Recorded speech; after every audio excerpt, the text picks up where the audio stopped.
don't want to forget this one. But if anybody else thinks of other questions, make sure you say something. So, there are a lot of things in many languages that are easy to talk about and that are very standard, right? Very normal. If we talk about chairs, right? Well, a chair is the same thing in every culture. It's something that you can sit on. Every culture has different kinds of chairs. We can talk about the part where you sit, the part at the back.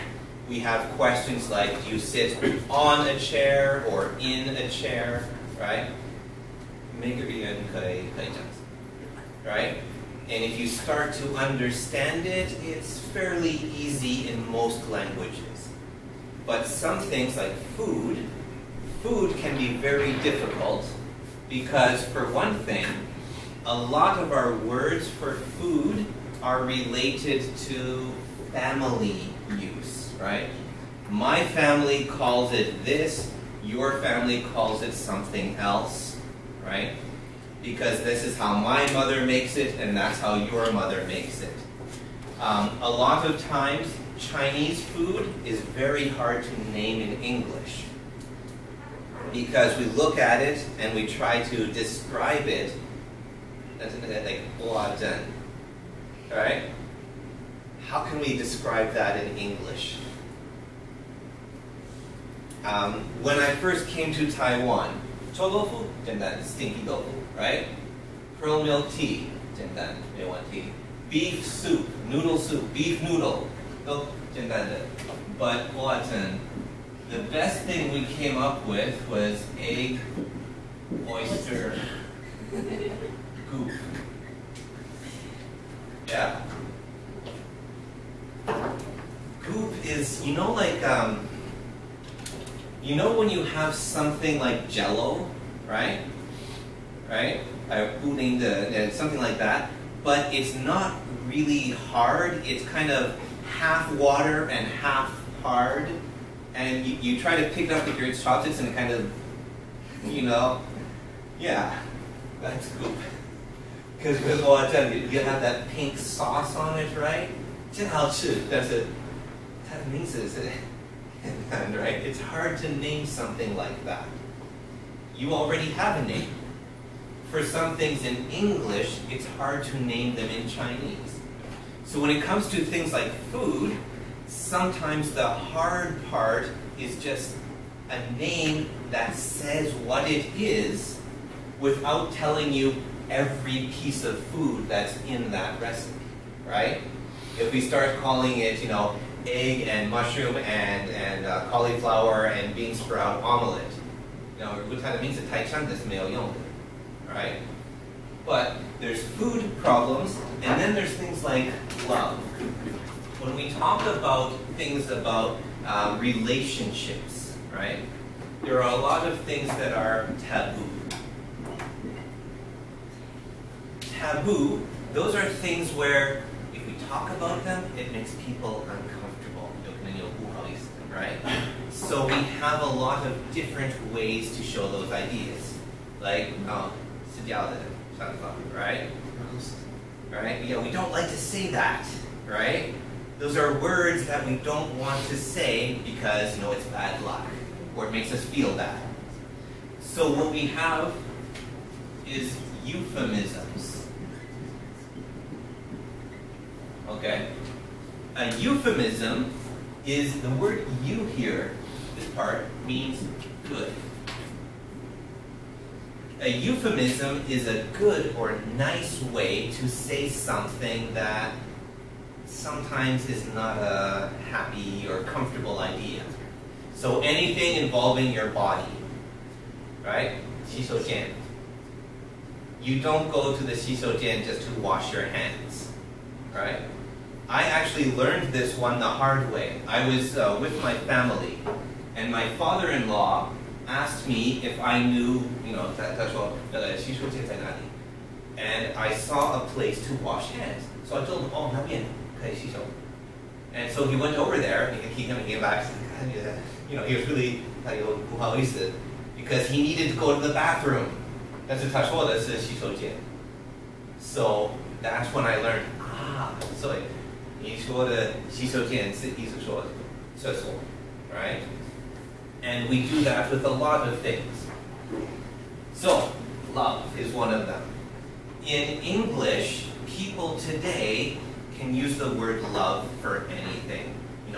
I love my dictionary. It's so special to me. This is a great dictionary, right?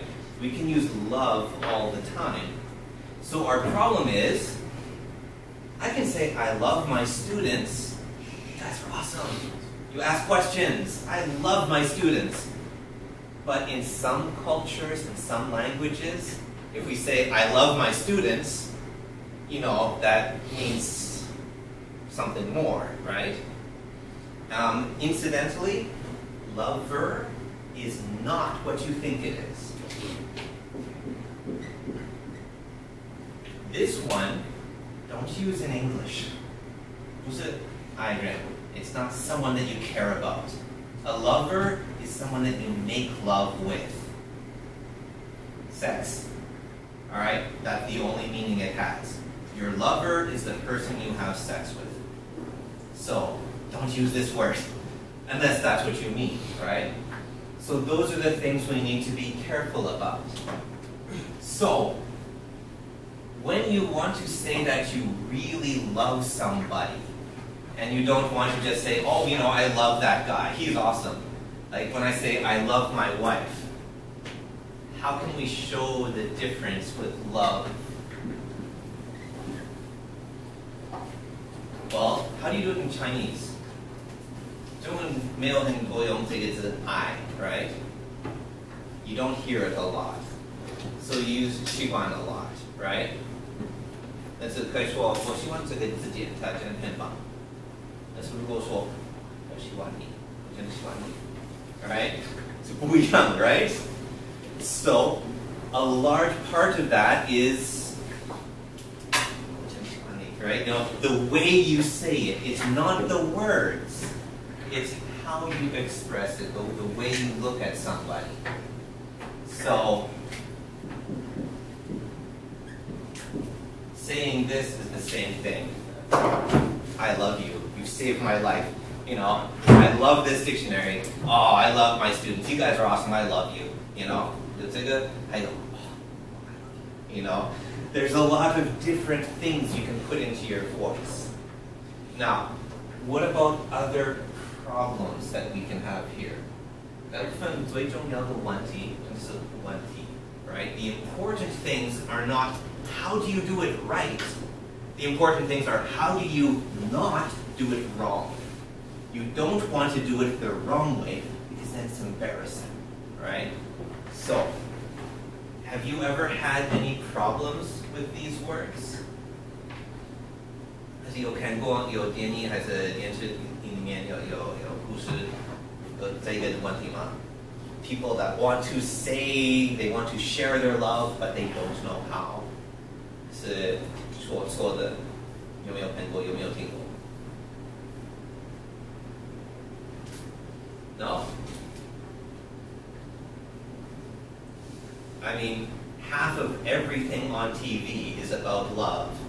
So, pay attention. If you watch anything, you're bound to see something talking about love. Songs, right?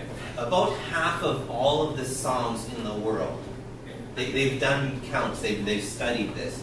About half of all of the songs in any language are about love.